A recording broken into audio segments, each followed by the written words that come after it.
Jarum! Seminggu ni kita dah beraya, kita tak Tadi makan. Abang minum kopi kat rumah. So, Takut. it doesn't matter. Oh, you minum kopi ke tak minum kopi ke, kalau you sihat, you punya gula takkan naik, you takkan spike, you punya gula tak. Give me your finger. I need your finger. Look there.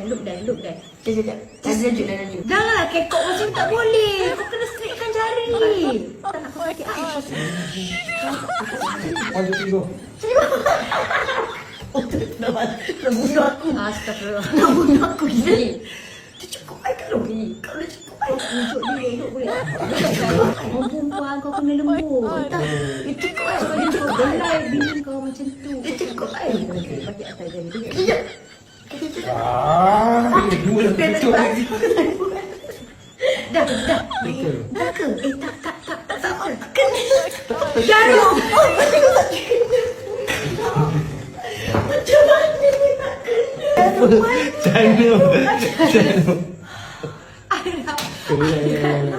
Ada kan, saya tak ada jarum. Saya tak ada, sekarang baru ada. Sorry lah. 5. Maksudnya okey tak? Bagus tak? Maksudnya kau sihat lah, 5 je. Gula kau tak tinggi. Kenapa kau nak buat I nervous? Apa tak? Sabar. So 113. So alhamdulillah. Normal.